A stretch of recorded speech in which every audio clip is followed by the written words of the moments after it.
We are calling this labor justice rally this morning and press conference to address the injustice that happened here at Shreveport City Hall last Tuesday on September the 12th.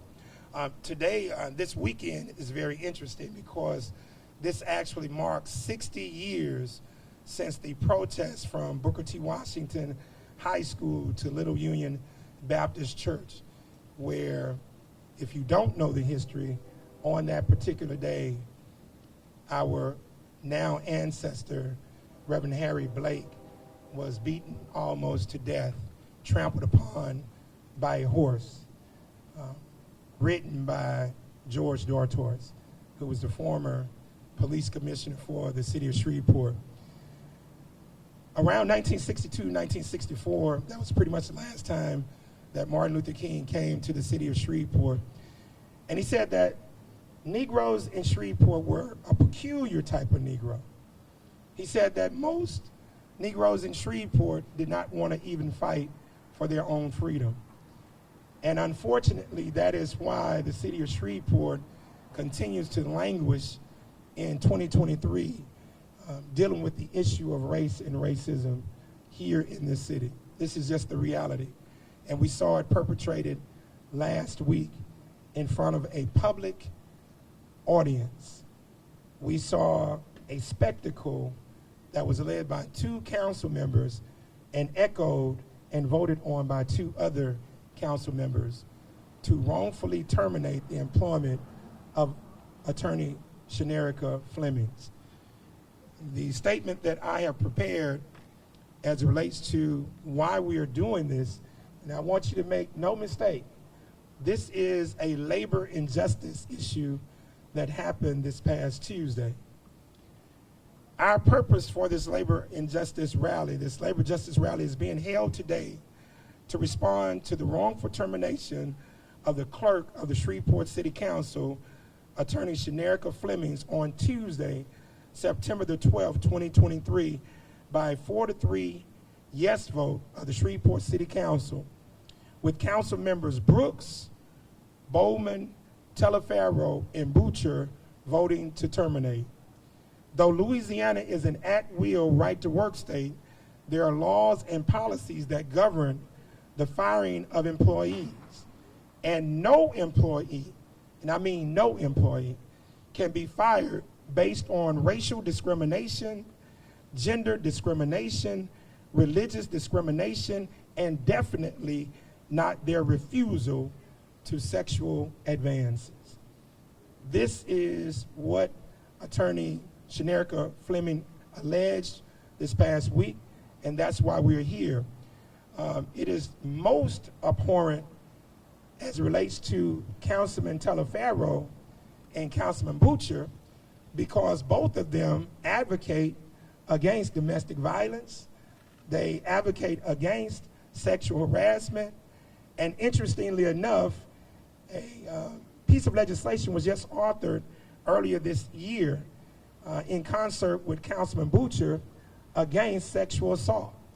So it's just very interesting that an employee would respond in the brave and courageous way that Shanerika did this past Tuesday, and still have 2 council members who purport to advance the cause of females and women regarding sexual assault and sexual harassment, still vote to terminate her employment.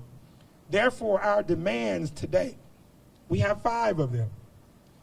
Number 1, the immediate resignations of council members Gary Brooks and Ursula Bowman. Number 2, the immediate resignation of Ralph Johnson as the Public Relations Director for the Shreveport City Council. And let me be very clear on this resignation, because part of what happened this past week, it was stated that by Council Member Bowman that there was an issue that she had with Shanerika, who is Ralph Johnson's superior, giving him an unfavorable rating regarding his work performance. I want it to be stated on record, Ralph Johnson should have never been in this job to begin with. I offered legislation to bring forth the creation of 7 assistants to each council member earlier this year, and based on a political hire, Ralph Johnson, who is the president of the local Democratic Party, which is already a conflict, was given that job, and that should have never happened. Therefore, he needs to be terminated as well. Number 3, a local, state, and federal investigation of Gary Brooks regarding the allegations made by attorney Shanerika Flemings where she was asked to draft legislation that would adversely impact an African-American business, Club Hayes, to benefit his white business associate, Tim Huck, owner of the Sandbar. And if you are familiar with this situation, you'll know there's been some ongoing chitter between Tim Huck and the managers of Club Hayes, Mr. Pat Brown. And to also uncover details as to Ms. Fleming's other allegations concerning Gary Brooks's business dealings with drug dealers in his business venture known as the Styles Bar. A federal investigation a few years ago resulted in the arrest, conviction, and incarceration of several individuals involved in the drug trade associated with Gary's business. However, Gary Brooks did not go to jail. I wonder why. But I know Shreveport is not racist. Number 4, the creation of the Department of Diversity, Equity, and Inclusion to oversee all aspects of hiring employees, awarding of public sector contracts, board appointments, etc. And lastly, we are requesting and urging any individual, regardless of gender, but especially our most vulnerable, who happen to be African-American females and females of other ethnicities, who can prove sexual harassment and intimidation, to come forward and contact me so that we can help you secure the proper protection and legal representation. That is our statement, and now we will have our speakers beginning this morning with Sister Tangia Taylor.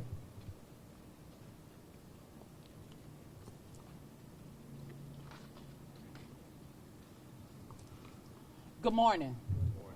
My name is Tangia Taylor, and I am the chairperson of Wise Butterfly, Inc. I am here today to show my dedication, support for attorney Shanerika Flemings. We African American women are tired of being sexually objectified, harassed, intimidated, and bullied in the workplace. And in the words of Fannie Lou Hamer, we are sick and tired of being sick and tired. It is 2023, and it's hard to believe that there are evil individuals who will still think they can get away with this kind of savage behavior and treatment of the African American women. But little did they know they would encounter a courageous, intelligent firestorm by the name of Shanerika Flemings. Attorney Flemings stood tall in the face of adversity while working diligently in a hostile work environment. Though she was being assassinated politically and personally, she pressed on, persevered, and provided great leadership for the employees in the Shreveport City Council office. Attorney Flemings is a true reflection of a former woman, Shirley Chisholm, our iconic motto, unbought and unbossed. For she stood her ground and never wavered under the intense pressure of bigotry, sexism, and racism. Hence, she represents a standard that every African American woman in the world can strive to achieve. Attorney Flemings, you have our unwavering support. We salute you and we stand with you.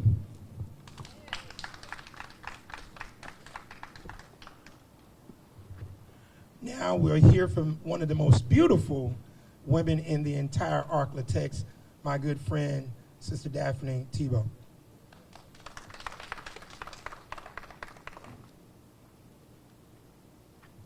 Well, good morning, everyone. As I stand today, I stand in support of Shanerika Flemings. I stand in support of her as being another daughter to me, as being a sister to me, and I concur that the statement that Shanerika made some 2 Tuesdays ago has not been rebutted. Nobody has offered rebuttal against those statements about her being fired for seemingly just working while black. Shanerika, although the state of Louisiana is an at-will state, and that people can be terminated by those who have a right to terminate, but does that mean it is right to terminate? Was it right to terminate Shanerika for doing her job when no account of her job not being done was recorded? No one had anything to say about her work ethic. No one had anything to say about her daily performance. She was merely terminated for working in the clerk's office and from, by her account, not partaking of or not going along with those advances that were made to her, by not taking the shopping trips that she was invited to. And so we are led to believe that she was basically terminated because she did not accept the sexual advances of Councilman Brooks. So what I'm trying to figure out is, can we understand that those who have been elected to serve the city of Shreveport, can we understand how they are going to wrongfully terminate someone who is doing a great job for us, the city of Shreveport? Make it make sense to me, because it does not make sense to me to have an attorney, a woman who is positive in making positive strides in this community, a woman who mentors young ladies in this community. She is giving back to our community, but yet she is wrongfully terminated for simply not going along just to get along. And that's what I received from it. So I stand in support of Ms. Shanerika Fleming as a woman, an African-American woman, a woman of God, a woman of principle, a woman of moral standards, a woman who walks in integrity. I stand with Attorney Shanerika Flemings, and I too concur with all of the recommendations that have been made. My voice will be heard, and I pray that yours will too. Thank you. Powerful. And Daphne hit on something very important, as Shanerika mentioned this past week. No evaluations, no conjecture from her superiors, no nothing. But this was a staged public lynching to get rid of her immediately. And one has to wonder why. You know, why? Well, I'll tell you that there's a $250 to almost $350 million bond issue coming in a few months that this administration wants to pass. And certain people, namely Councilman James Green, who is the chairman, he needs to go. Certain people inside of the clerk's office, who runs the clerk's office, they need to go. So I want you all to start to connect the dots. Next person we'll hear from is my good partner, Brother Rudy Glass from the Lakeside Area Neighborhood Association, one of our good partners in doing community development here in the city of Shreveport.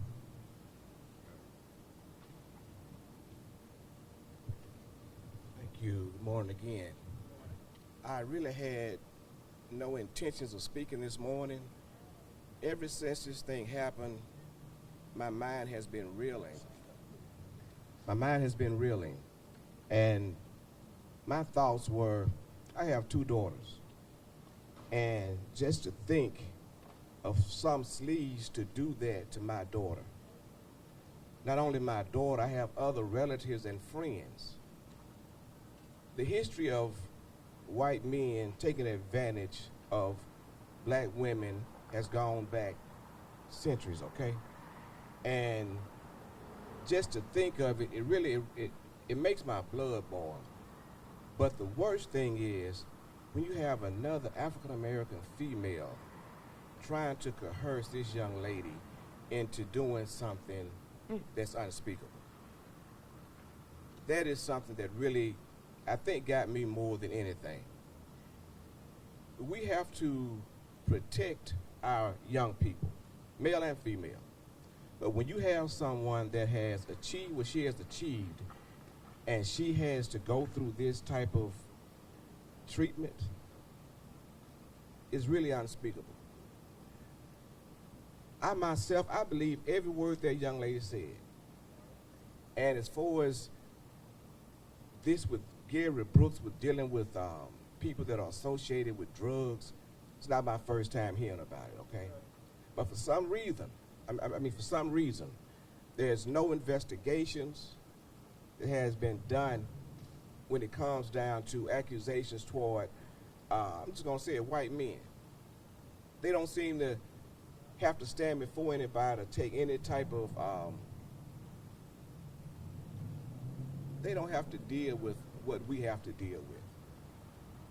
Black men have been investigated and really name has been drawn through the mud for simple things, okay? But then we have this and it's like nothing has really been said. If we were not here saying this today, nothing would be done or nothing would be said. A lot of us here wonder what's actually going on. Well, I'll tell you what's going on. Basically, it's business as usual when it comes down to City Hall and the city of Shreveport.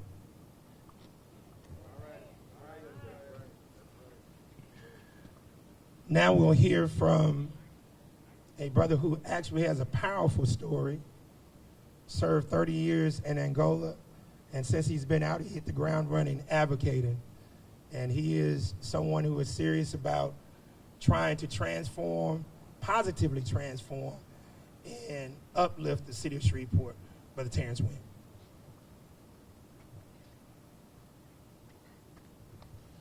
Good morning. This morning I received a quote that says, as we stare toward the future, history is on us right now. If you study the history of Shreveport, no black woman has ever stood up against racism. Never. This is history right here. And if you study the history of the world, no voice has been louder than a white man's voice. We came to a country that was occupied by Indians. The white man said he discovered it. We believe it. This is another case that we don't want to be like Anita Hill and Clarence Thomas. If any of y'all remember that story, y'all know that Clarence Thomas actually committed a sexual harassment against Anita Hill. But the powers that be said it didn't happen, so it didn't happen. Exactly. But we understand that Terry Brooks could easily be this Clarence Thomas of Shreveport, since a black woman said that it was all right for him to use derogatory statements towards another black. Well, that could easily be Clarence Thomas, because we know who Clarence Thomas is. But I think it takes a lot of courage for Ms. Flemings to stand up, but it takes more courage for us to stand behind her. That's right. And as black people, we got to stand up for one another. Because for far too long, right here, downtown Shreveport, this was the lynching grounds. And so now we're going to let, if we allow it, another black person get lynched in 2023. And I don't think that we're supposed to allow that to happen. So I think that what Brother Craig put together today is really remarkable. And for y'all to come out just to support it says a lot, because if we don't stand together, it's going to continue to happen. We're going to continue to be lynched. And it's 2023. We got to understand how far we've come, but we also got to understand how far we've got to go. And when you allow people to have bad behavior towards a black person, something is wrong, even if you're white. You know, it's time. Can't nobody fight racism like a white person can, because it's white people started it, white people got to end it. And some people, white, allow bad behavior to happen. And now we know black people are going to allow it to happen, but we must not allow it to happen. Thank y'all. I have a trivia quiz. Trivia question. From 1555 to 1865, what was the #1 issue in this country? From 1555 to 1865, what was the number one issue in this country? And slavery was based on what? Labor injustice. Labor injustice. So we've gone from 1555 to 1865 under chattel slavery, 310 years. And from 1865 to 1964, segregation. What was the number one issue then? Labor injustice. From 1964 to 2023, what is still the issue regarding African Americans in this country? Labor injustice. And that's why we're standing here today. Next, my good friend, business partner, and the co-founder of the Louisiana Black Artists Institute, Mr. Travis Wilson. Thank you. Good morning, everyone. As an African-American male, I am proud to stand with Sister Flemings. As an African-American male, I am saddened to see that only so few African-American males showed up today in support of her. We as African-American males have to step back up to the plate and to the table to protect ours. Yes, sir. That is so fragile and undervalued in this society. Every African-American woman wants to be seen, heard, and every African-American woman wants to matter, to make a difference, not just for herself, but for her community and for her family as well. Attorney Flemings, we at the Louisiana Black Artists Institute see you, we hear you, and more importantly, you matter to this community and to us. You are a conduit that has reignited this social, cultural, and community of individual awakening, conscious enlightenment, expression in a call for local, social, and governmental change. Expression without conviction is a blatant contradiction of your inner being. We possess vocal cords, but cannot articulate the muscle that makes sound, which therefore mutes the expression of our spirit, adversely making the liberation of our soul impossible. Ms. Flemings, thank you for your courageous expression, your truth, and your call for liberating our spirits with consciousness awareness of our social injustices, sexual discrimination, inequality perpetrated by some members of the Shreveport Council. Furthermore, we thank you for shining a spotlight on some of our morally compromised and spiritually bankrupt political figures in power. You have sworn an oath to give the best for this community of Shreveport, but they have failed miserably. We at the Louisiana Black Artists Institute stand with you.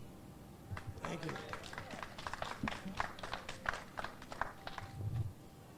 Each year, every elected official has to go through ethics training. Each year.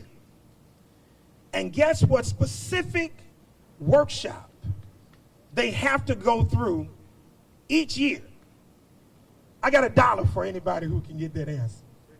Sexual harassment. Gary Brooks has taken an oath and has violated that oath. Every year, you have to go through sexual harassment training. Now, when Donald Trump was around saying that he could do anything, he could get away with anything, even grabbing a female by her private parts, people got upset. But what did Shanerika Flemings say last week? Gary Brooks said the same thing. Because black folks, he can get away with things with black folks that other white folks can't get away with. Because he's a good white boy. This is what Shanerika Flemings said, and like the previous guest, I believe her. Now, my last and final speaker, 1998, under the administration of Keith Hightower, he launched a very dynamic but illusionary marketing campaign called Bring 'em Home. Wanted to bring home the young people. Said we got a lot of opportunities for young people. But guess what? No opportunities. And one of the most important things that Shanerika Flemings said last week was about professional African Americans coming back to Shreveport in order to try to make this city grow. And if you don't have that talent pool, then the city cannot grow. And so I wanted to close out today with one of the most phenomenal voices in the city of Shreveport, and she's fiery and she's tough, Miss Dorian Ford.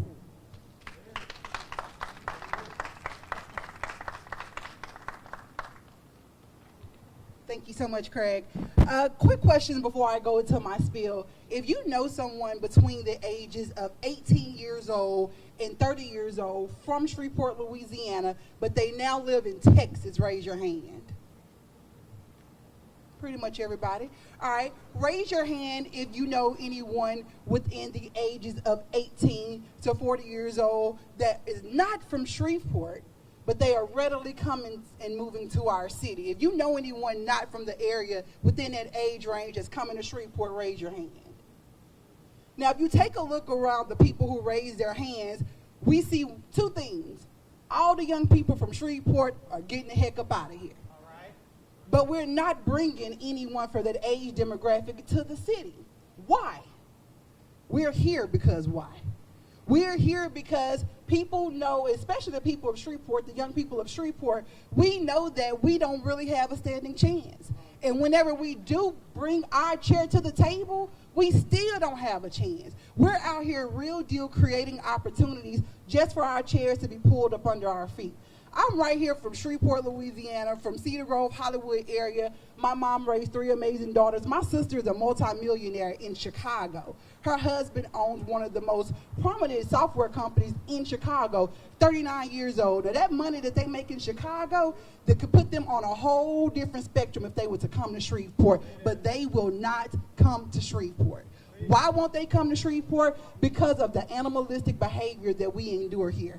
It's not progressive, it's not fun, and it's not fair for young black people. And despite all of the woes that are set before us, we're still coming to the table smiling, working hard, doing everything that we can do, and we're still being shot down every single time, y'all. It has to change. It has to change. It's okay, I won't say it's okay, but it's kind of expected from other races, from other demographics. But when we're doing it to one another, it's extremely, extremely exhausting, guys. And we're tired. We're tired. I'm a millennial that has 1 foot out the door. If anyone give me an opportunity to get out of Shreveport, I'm gone. And that's sad. And it breaks my heart to say, because I am on the ground fighting for the youth in Shreveport and many people in Shreveport all the time. But it makes a person like me say, why? When I look at Shanerika, there's no difference as me and Shanerika. We're both young black women who, if we get the opportunity to stand up for injustice, that's what we're going to do. But guess what? Right now, standing here before you talking today, I'm probably going to lose all sorts of sponsorship opportunities. I might even have my job at stake and things of that sort. But enough is enough. We have to stand boldly. And although I really hate what happened to Shanerika, I'm really enlightened, and I'm happy that we were exposed. Our hand needed to be exposed. I hate that she had to go through that, but thank God that it was someone who is well poised and well spoken and as strong as she is. So guys, know that we are no longer just gonna sit down and take it. We're not, because what happened is we're showing a whole generation behind us that that's okay, and it's not okay, and it's taken us 200 years back. There was a quote that I came across that I want to share with everybody today. And I want us to keep this quote in the forefront of our mind. The quote says, "We are all impacted when we allow other people to be mistreated. An absence of compassion can corrupt the decency of a community, a state, and a nation." We're corrupt, y'all, and we need to do better.